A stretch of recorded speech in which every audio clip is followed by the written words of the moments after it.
Welcome aboard, my fellow aquanauts. The oceans of the world are truly magnificent and beautiful places to be sure. However, Mother Ocean does not relinquish her true self upon you until you have paid some dues. Nothing at sea is easy, but over time, you will find that she will become your most trusted companion.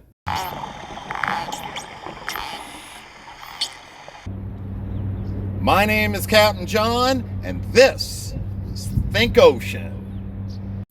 Welcome to another exciting episode of Think Ocean.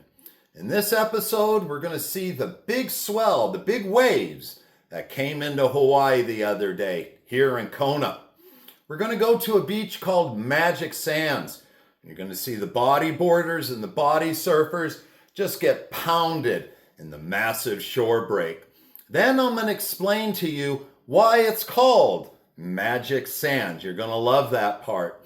Then I'm going to talk about how these waves are formed and why Hawaii consistently in the wintertime gets big waves. I was on a ship up here in the North Pacific offshore of the Aleutian Islands, and I filmed some storms and some gales, and you could see the waves developing far out at sea before they come here to Hawaii and smash into our shores. Then if you stick around to the very end, you're going to see the lifeguards kick us all out of the water because they said there was a big fish in the water.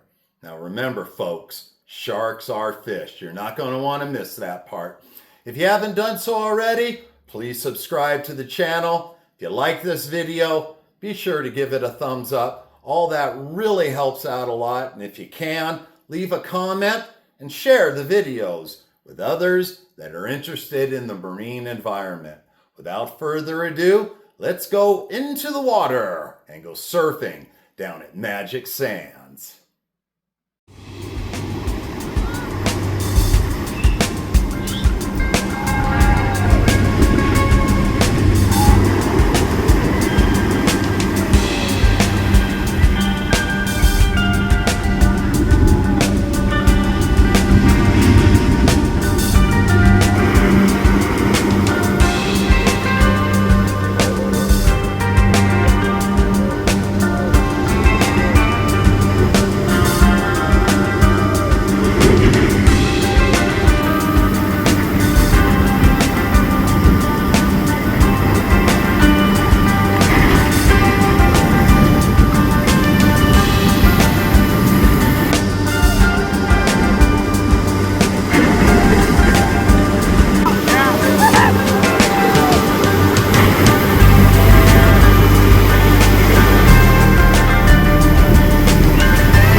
A mere 48 hours after the swell had passed, in the early morning, I went back to the beach to discover why it's called Magic Sands. This once sandy beach had turned into an armored beach of large rocks and boulders. You see, what had happened is the gentler waves of summer moved the suspended sand shoreward and deposit it, where it remains until winter. Then the large storm waves, as we just saw, remove the sand from the beach and transport it back offshore to the sandbar. This process occurs alternately every winter and summer, leaving the beach rocky and bare each winter and covered with sand during the summer. Here are some videos of before and after the swell. This is the sandy beach during the swell, with people enjoying the fine white sandy beach. And from that very same spot, only 2 days later, it had become a rock and boulder beach. I guess no more drinking Mai Tais on the beach with your toes in the sand until summer.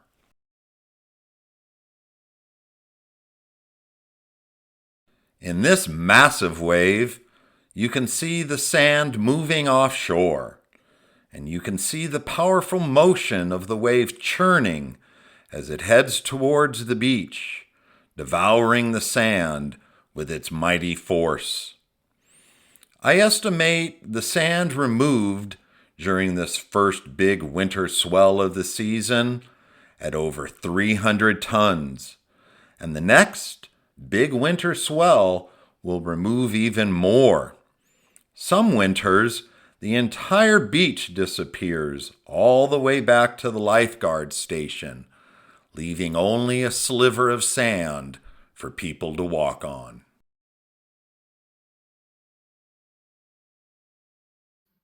Okay, how are these waves formed?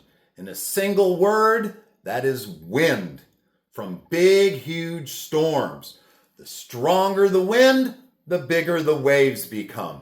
The longer the wind blows, the duration of the wind, the bigger the waves come. And third is something called fetch. Okay, fetch is the distance the waves travel across the water without being obstructed by land or islands, shoals, reefs, and that sort of thing. As you can see here in the North Pacific, this is the largest stretch of fetch in the world. Big storms get produced up here, far in the North Pacific. And those waves travel across the greatest distance of fetch in the world until they come right into Hawaii.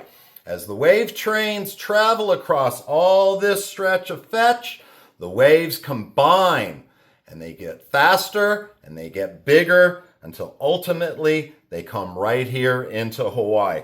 The North Pacific is the largest stretch of fetch in the world. Now this footage you're going to see is from a ship I was on up here in the North Pacific on deck, about 100 feet up. I filmed some gales and I filmed some storm force winds that produced open ocean swells that were up to 20 feet.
Now, before we see the footage of the lifeguards kicking us all out of the water because there was a big fish in the water, I'd like to remind you all that I have a new book out. It's entitled Full Ahead.